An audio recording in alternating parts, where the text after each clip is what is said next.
2013년도 6월 22일 토요일 작은 건물에서 첫 예배를 드림으로 시작이 되었습니다. 이곳에 2017년도 7월 달에 또 이전을 했는데요. 시청에서 생활했을 때 하고 또 이곳의 환경은 상당히 많이 또 다릅니다. 감사한 일들이 많고 또 아쉬운 점도 많고 그렇습니다만은 하나님의 교회가 유지되고 이어져 가고 있다는 부분에 대해서 큰 의미를 부여할 수 있겠다, 그런 생각이 듭니다. 순천에 내려오기 전에 부천에서도 한 7, 8년 정도 개척을 했습니다. 그때 마음가짐이 뭐였냐면 한 사람을 보고 목회를 하자, 그런 마음이었어요. 한 사람 뒤에 10,000명이 있다고 생각하자. 그게 제 초심이거든요.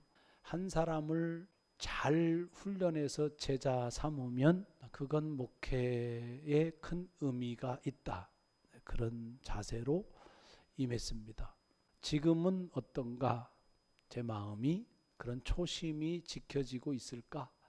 그때가 2006년쯤이었는데 그 20년 가까이 됐잖아요. 초심이 잘 지켜지지 않더라고요. 솔직한 마음으로 지금 제 마음의 상태가 좀 그런 것 같아요. 회개도 하고 초심으로 돌아가자, 초심으로 돌아가자, 계속해서 되뇌이어 저를 채근하기도 하고, 특별히 장립 기념주일 설교를 준비하면서 한 줄 쓰기가 쉽지 않더라고요. 한 문장 작성하기가 참 어렵구나, 그런 생각을 해보게 됐는데, 왜 그럴까라고 생각했을 때 초심을 내가 잃어버렸구나, 그런 생각을 하고 그 결론에 다다랐습니다. 초심을 지키는 것이 저한테는 회복이고 치유이겠구나, 그런 생각을 했습니다. 우리 교회의 슬로건이 뭐냐면 오직 예수의 생명으로 하나님의 나라를 이루어가는 교회, 오직 예수 그리스도의 복음을 강조하는 거죠. 그 예수님의 삶이 곧 우리의 생명인 거니까 그 생명으로 하나님의 목적인 하나님의 나라를 이루어가는 것, 그것이 교회의 존재 이유가 되고 존재 목적이 된다, 그렇게 생각을 합니다. 이 목적을 이루기 위한 어떤 목표, 그 목표가 되어지는 그 가치를 저는 3가지로 잡았었습니다. 하나는 뭐냐면 오직 성경 중심, 하나님 말씀 중심의 목회를 하자. 그래서 수요일이든 주일이든 말씀 강해를 하고 있고요. 새벽 기도회도 역시 매일 성경으로 그렇게 합니다. 매일 성경을 통한 하나님의 말씀 묵상, 그 매일의 삶을 하나님의 말씀으로 살아내야 된다. 그러기 위해서는 성경 중심의 교회이어야 된다. 지금도 여전히 그건 변치 않습니다. 그 오직 한 길을 가자. 한 우리 안에는 오직 한 길이라고 하는 그 의미가 담겨져 있어요. 두 번째는 제 목회의 어떤 도전과 관계되어지는 것인데요.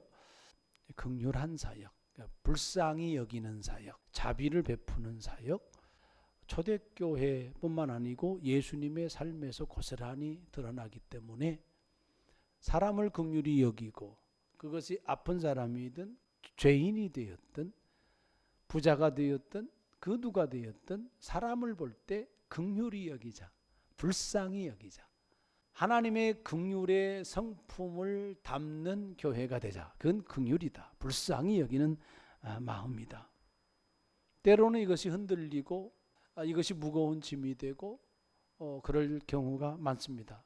이 인간이기 때문에 긍휼히 여김보다는 내 안에 판단이 되어지고 또 비난도 있고 평가가 되고 또 불평도 하고 또 못난 내 모습이 드러나기도 하고, 그러는 내 자신을 발견을 해봅니다. 그러면서 다짐하는 게, 또 다짐하는 게 뭐냐면 긍휼히 여기자, 하나님의 긍휼로 돌아가자 라고 하는 교회의 하나의 가치가 있습니다. 상담을 쉬지 않고 하는 이유가 바로 긍휼 사역 때문에 그렇습니다. 긍휼히 여기는 사역은 사람과의 관계 안에서 나타나는 거잖아요. 근데 나에게 그 누군가 나를 통해서 도움이 되고 나를 통해서 치유가 되고 나를 통하여서 회복이 되어지고 그렇게 되어진다면 그것에 나는 쓰임을 받아야지 라고 하는 측면에서 상담 사역을 하고 있습니다. 부족하지만 연약하지만 쉬지 않고 꾸준하게 하고 있는 사역이 그래서 상담 사역입니다. 어느 분이 그러더라고요. 저한테 상담이 있어서 좀 시간을 좀 딜레이 되고 막 그런 적이 있거든요. 약속 시간은 아니지만 가야 될 곳에 갈 때 왜 안 나왔어? 그래요. 그래서 상담 때문에 그랬습니다. 그랬더니 돈을 잘 버는구만 그렇게 얘기하더라고요. 그분은 그 사역을 돈으로 보는구나 그런 생각이 들어서 제가 그랬습니다. 봉사하는 일입니다. 긍휼의 사역은 하나님 사역의 연장이고 상담 사역은 하나님 사역의 연장인 거지 물질적인 부를 소득을 위한 그런 사역이 아니다라고 하는 것. 이것이 확장되어져서 교회 안에 이러한 가정사역, 가정을 돌보는 사역이 시스템으로 갖춰지는 게 사실은 제 목회 꿈이거든요. 그래서 여러분들이 훈련도 하고 싶고 막 그런 마음이 있거든요. 세 번째는 뭐냐면 선교입니다. 살아있는 한 선교는 해야 된다. 이것이 제 삶의 가치입니다. 인생의 가치관. 내가 살아있으면 돕는 삶을 살아야 된다. 나누는 삶을 살아야 된다. 개척교회도 살아있는 교회잖아요. 예산상으로 부족한 교회이지만 살아있다는 거예요. 살아있으면 어떻게 해야 돼요? 낳아야 되는 거예요. 가난한 부부가 결혼해서 아기를 낳잖아요. 생명이 있으니까 생명을 낳는 거예요. 그런 것처럼 교회는 생명이 있는 한은 생명을 낳는 거예요. 그 생명을 낳는 행위가 뭐냐? 저는 선교라고 생각을 합니다. 나보다도 더 힘든 사람이 있잖아요. 나보다도 더 가난한 사람이 있고 지금 나보다도 더 아픈 사람이 있다고 한다면 그런 사람들을 돕고 그런 교회를 돕는 것 부족하고 연약하지만 조금이라도 콩 반쪽이라도 나누는 것 그것이 나는 교회의 의미다. 그것이 교회의 가치다라고 생각을 합니다. 그래서 여러분들에게 다른 헌금은 내가 얘기를 안 하지만 선교 헌금은 얘기를 해요. 그래서 부활절 헌금과 성탄절 헌금 100%는 고스란히 교회를 넘어서서 교회 밖으로 흘러보내는 겁니다. 지난번에 부활절 때 노회에서 전화가 왔습니다. 목사님을 도왔잖아요. 노회 전체가 그분을 돕는 헌금운동을 했어요. 근데 그 담당 목사님이 저한테 개척교회에서 어떻게 그렇게 할 수 있냐. 우리 교회가 100만 원 헌금했단 말이에요. 큰 교회도 안 하는데. 그랬습니다. 그런 일이라면 해야죠. 우리 성도들한테 광고를 했고 헌금을 했습니다.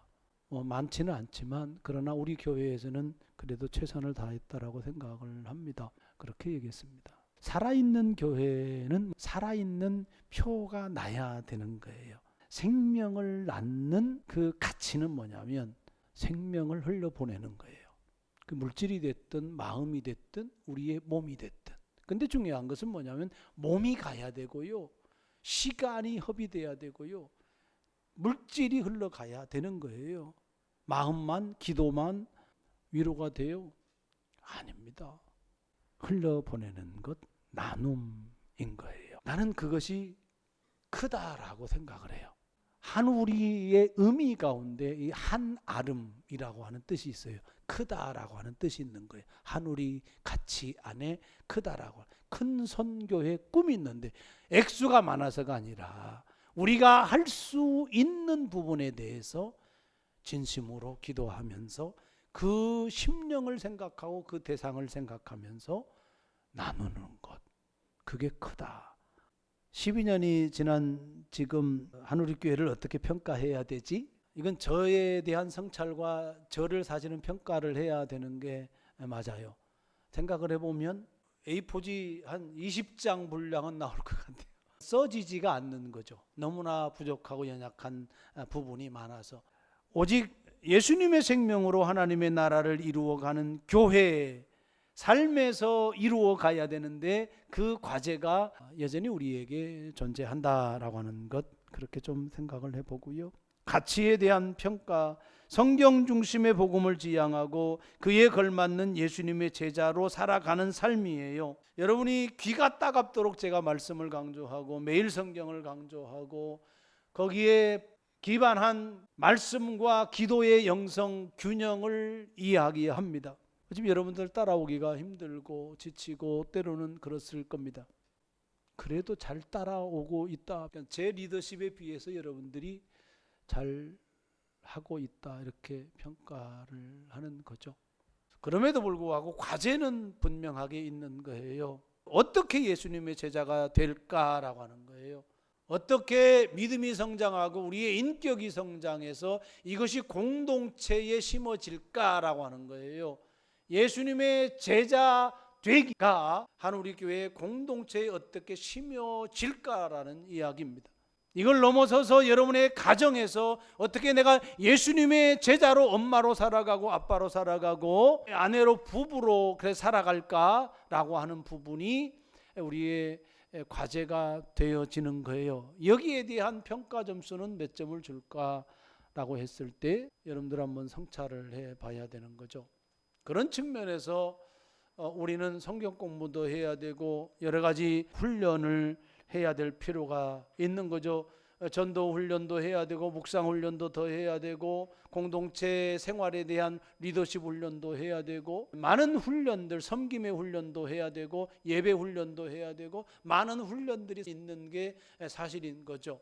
그래야 가치를 실현할 수 있어요. 오직 성경 중심으로 예수님과 올바른 관계를 맺으면서 제자의 삶을 살아갈 수 있어요. 훈련 외에는 없어요. 그 다음에 긍휼 사역을 어떻게 실천할 건가라고 하는 부분, 우선은 제가 개인적으로 상담센터를 통하여서 이렇게 하고 있습니다. 그러니까 머릿속에 그려지는 부분들이 있고 결단할 때가 왔다. 마음에 결단하는 기도가 지금 되고 있어요. 그래서 상담에 대해서 가정사역에 대해서 좀 더 활성화시키고 외부 사람들을 대상으로 그리고 여러분들을 대상으로 뭔가 공급을 해야 되겠다 그런 생각을 합니다. 그 다음에 소외된 사람, 아픈 사람, 이 사람들에게 자비를 베풀어주는 나눔의 사역, 지금처럼 할 뿐만 아니라 우리의 몸이 움직이는, 우리의 시간과 몸이 흘러 들어가는 그런 사역이 있었으면 좋겠다. 좀 그런 바람을 가져봅니다. 찾아가는 선교가 있어야 된다 하는 겁니다. 여러분, 왜 우리가 이런 가치를 가지고 살아야 하는 거죠? 오늘 주보에 이안무토미 사진을 실었어요. 엊그제 보내온 사진이에요. 지금 17살이고 3년 동안 후원하고 있고 내년까지 후원을 하면 내후년에는 이 아이가 자립을 한대요. 제가 3년 동안에 편지를 잘 안 보냈어요. 근데 이번에 좀 보내고 싶더라고요. 그래서 꿈을 격려하고 그리고 나에게 너가 어떤 의미인지 이런 부분들을 글을 통해서 보내줬습니다. 나중에 어른이 되면 사람들을 고쳐주는 의사가 되고 싶어요. 저는 다른 사람에게 친절합니다. 그리고 하루하루 행복한 순간을 소중하게 여겨요. 이 세 문장 왔거든요. 아주 가난하고 열악한 환경에 살고 있으면서 내가 아닌 나를 넘어서서 다른 사람에게 의미가 되어주는 삶을 지금도 살고 있네. 다른 사람에게 친절을 베푼다면 그 친절을 받은 사람은 어떤 마음을 갖겠어요? 그 아이에게 매일매일 소중한 삶을 살아가고 있다고 한다면 가족들, 친구들 그 순간순간 만남들 속에서 의미를 부여하고 또 의미가 되어주는 삶을 살아가고 있는 거잖아요. 17살인데 의사가 되는 꿈이 있대요. 아픈 사람을 위해서 자기의 생을 보내겠다고 하는 꿈이 있는 거예요. 그건 다른 사람에게 의미가 되어주고 싶은 그 꿈을 가지고 살아가는 거죠. 여러분, 우리 시대 속에서 요즘 우리 사람들이 다른 사람을 위한 존재로 살아가는 그런 마인드를 갖고 사는 사람들이 얼마나 많을까. 개인적이고 이기적이고 자기중심적인 삶을 살아가는 시대, 그런 사회에 우리가 살고 있습니다. 참 고귀한 가치를 가지고 살아가고 있는 17살 이안무토미. 우리 교회가 그 아이에게는 의미가 되었잖아요. 한 달에 많은 돈이 아니에요. 3만 원이라고 하는 돈, 이거 아주 작은 돈이잖아요. 이 작은 돈이 그에게는 커요. 그리고 그건 의미가 되어져서 살아가요. 살아갈 의미를 찾는 거예요. 내가 왜 살지? 이름도 모르고 대한민국 저 남단에 있는 작은 도시 순천의 아주 작은 교회에서 매월 보내주는 3만 원, 그것이 나에게 의미가 되어졌어.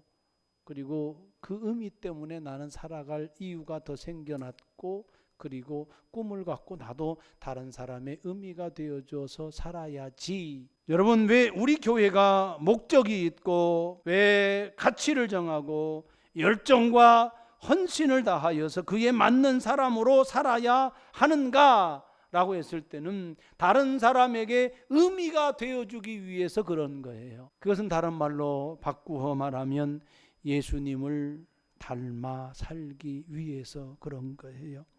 예수님을 본받아서 다른 사람에게 의미가 되어주는 사람으로 살기 위해서 교회의 목적이 있고 교회가 가치가 있고, 그 목적과 가치에 우리는 헌신해야 된다라고 하는 말씀인 겁니다. 의미가 되어주는 사람은 어떤 사람인가? 본문 말씀에서 우리에게 말씀을 하고 있습니다. 첫째는 의미가 되어주는 사람은 먼저 공동체를 세우는 사람이다. 빌립보 교회는 여러 가지 갈등이 있었어요. 공동체가 편안하지 않았다, 그 뜻입니다. 사람이라고 하는 게요, 관계를 맺으면서 살아가는 거예요. 신앙은요, 관계 안에서 의미가 있습니다. 혼자 신앙생활하는 것, 그것은 불가능해요. 혼자 신앙생활하는 것은 존재하지가 않는 겁니다. 관계 안에서 신앙생활이 이루어져요. 관계가 중요하다는 거예요. 관계가 중요하다는 이야기는 공동체가 중요하다는 거예요. 공동체성이 매우 중요하다는 거예요. 그러니까 왜 사도 바울이 빌립보 교회에 권면을 왜 하겠어요? 우리가 고린도전서 수없이 봤지만은 사도 바울이 그 힘들고 아파하고 정말로 어찌 보면 답답하고 한심하고 그런 교회 아니겠어요? 왜 그런 교회를 향하여서 권면하겠어요? 많은 다양한 사람들이 존재하는데 그 공동체성 때문에 그래요. 1절에서 그리스도 안을 강조해요. 그리스도 안에 무슨 권면이나 사랑의 무슨 이로나 이렇게 해서 말씀을 시작해요. 예수님과 관계를 맺고 있다면 저는 이렇게 해석이 돼요.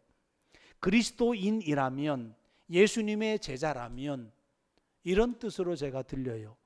예수님과 관계를 맺고 있다면 그 뒤에 나오는 이렇게 살아야 해 라고 하는 거죠. 권면이 나오고 사랑의 위로가 나오고 성령의 교제가 나오고 긍휼이 나오고 자비가 나오고 그래요. 여러분, 이 단어들을 보세요. 권면, 사람 대 사람이잖아요. 위로, 사람 대 사람이죠. 관계라는 이야기예요. 교제 마찬가지죠. 긍휼, 대상이 있어야 되잖아요. 자비를 베푸는 거 대상이 있어야 돼요. 다 관계적인 말이에요. 관계의 언어다라고 하는 거예요. 공동체와 관련된 말이라는 거예요. 교회는 공동체성이 있어야 되는 거예요. 그리스도 안에서 너희가 그리스도 안에 있다면, 모두가 예수님과 관계를 맺고 있다면, 너희가 그리스도인이라면, 너희가 예수님의 제자라면 뭘 봐야 된다? 공동체를 봐야 된다. 2절에 마음을 같이하여 같은 사랑을 가지고 뜻을 합하며 한 마음을 품어 그리스도 안에 있다면 교회 공동체를 세우라는 뜻이에요. 여러분, 권면을 하고 위로를 하고 교제를 하고 긍휼을 또 자비를 베푼다는 이야기는 다른 사람을 생각하는 거잖아요. 다른 사람의 의미가 되어준다는 거예요. 다른 사람의 의미가 되어주는 사람은 공동체를 세우는 사람이다. 한우리교회 가치를 실현하려면 교회 공동체를 세워줘야 된다. 다른 사람에게 의미가 되어줘야 된다. 두 번째, 3절 4절 말씀입니다. 아무 일에든지 다툼이나 허영으로 하지 말고 오직 겸손한 마음으로 각각 자기보다 남을 낮게 여기고, 나를 무시하는 사람을 향해서 당신은 나에게 의미가 있어, 의미 있는 존재야, 그렇게 할 수 있겠어요? 허영으로 가득 차서 자기 자랑하고 자기 드러내는 사람, 저 사람은 나에게 인생에서 너무나도 의미 있는 존재입니다, 참 존경합니다, 이렇게 말할 수 있을까요? 그거 안 되는 거잖아요. 그래서 허영으로 하지 말아라, 다툼으로 하지 말아라, 그런 이야기입니다. 그러면서 3절 이하 4절 말씀에 보면은 겸손해라, 자신보다 남을 낮게 여겨라, 그리고 각각 자기 일을 돌아봐라, 그리고 다른 사람의 일을 돌아봐라. 겸손해야 된다. 실력을 갖춰야 겸손할 수 있어요. 나보다 다른 사람을 낮게 여겨라, 낮아지라. 그 다음에 자기 일을 돌보라, 자기 일에 성실해라, 자기 일에 충실해라, 그 말이에요. 그리고 다른 사람의 일도 돌보라. 이런 삶의 실천이 다른 사람에게 의미가 되어준다 라고 하는 겁니다. 우리가 갖춰야 될 신앙의 덕목들이 많아요. 그 다음에 마지막입니다. 5절에서 11절 말씀, 너희 안에 이 마음을 품으라 곧 그리스도 예수의 마음이니 그는 근본 하나님의 본체시나 하나님과 동등됨을 취할 것으로 여기지 아니하시고 오히려 자기를 비워, 자기 비움의 영성, 종의 형체를 가지사 사람들과 같이 되셨고 사람의 모양으로 나타나사 자기를 낮추시고 자기를 비웠습니다. 그리고 자기를 낮추셨습니다. 그 낮추심이 뭐냐? 죽기까지 복종하고 곧 십자가에 죽는 거다. 9절이야. 이러므로 하나님이 그를 지극히 높여 모든 이름 위에 뛰어난 이름을 주사 하늘에 있는 자들과 땅에 있는 자들과 땅 아래에 있는 자들로 모든 무릎을 예수의 이름에 꿇게 하시고 모든 입으로 예수 그리스도를 주라 시인하여 하나님 아버지께 영광을 돌리게 하셨느니라. 예수님의 성품, 예수님의 삶을 보여주고 있는 말씀이 5절에서 11절 말씀입니다. 자기를 비워서 종의 형체를 가져서 자기를 낮추셔서 복종하셔서 십자가에 죽으셔서 우리의 의미가 되어 주신 거죠. 우리가 의미 있는 존재로 살아야 되는 것은 뭐냐면 예수님께서 우리에게 의미가 되어졌기 때문에 자기를 비웠고 종의 형체를 가졌고 자기를 낮췄고 십자가에 자기를 죽이셨어요. 그것이 우리에게 의미가 되었어요. 그리고 말씀을 합니다. 하나님께서 그를 지극히 높였다. 뛰어난 이름을 주었다. 모든 것이 예수님의 이름에 무릎을 꿇게 하셨다. 결정적으로 모든 입으로 예수 그리스도를 주라 시인하여 하나님 아버지께 영광을 돌리게 하셨느니라. 누가 예수님을 주라 시인했습니까? 믿는 이들이, 빌립보 교인들이 예수님을 주라 시인함으로 누구께? 하나님께 영광을 돌렸다. 자기를 비웠고 자기를 낮췄고 십자가에 죽었고 그리고 하나님께서 높이셔서 결국은 하나님께 영광이 되는 존재가 바로 예수 그리스도이십니다. 그 예수님이 우리의 의미가 되어져서 우리에게 요청하시는 거예요. 너희들도 나처럼 다른 사람의 의미가 되는 길을 걸어가라. 우리의 삶의 방향이 되어 주신 겁니다. 저는 교회의 존재 이유가 여기 있다고 생각을 하고요. 우리 그리스도인이 걸어가야 될 삶의 모습이 이거다라고 생각을 합니다. 사회는, 시대는 변화여져서 계속해서 탐욕적이 되어가고요. 개인주의가 되어져 가고요. 자기 중심주의가 되어가고요. 가족 중심이 되어져 갑니다. 그런 사회에 이미 우리가 살고 있습니다. 나 외에, 가족 외에, 그리고 우리 교회 외의 사람들, 그 사람들은 어떻게 할까요? 그 사람들에게 의미는 무엇일까요? 그 사람들에게 진정 의미가 되어줘야 될 사람은 누굴까요? 우리 그리스도인이 되어야 되지 않겠습니까? 예수님이 되어야 되지 않겠습니까? 교회가 세상의 의미가 되어야 되지 않겠어요? 예수 믿지 않는 사람의 의미가 교회가 되어야 되지 않겠어요? 나만 잘 살고 나만 잘 먹고 우리 가정만 잘 살고 우리 가족만 잘 먹고, 그건 복음이 아닌 것 같아요. 아브라함에게 제사장적인 사명을 주셨어요. 이스라엘에게 제사장적인 사명을 주신 거예요. 예수님은 제사장으로서 우리 가운데 오신 거예요. 제사장의 역할은 중보예요. 하나님과 세상을 연결하는 역할, 사람과 하나님을 연결하는 역할, 불신자를 하나님께 연결하는 역할, 아픈 사람을, 소외된 사람을, 연약한 사람을 주님과 연결하는 역할, 그것이 제사장이에요. 우리가 바로 제사장이잖아요.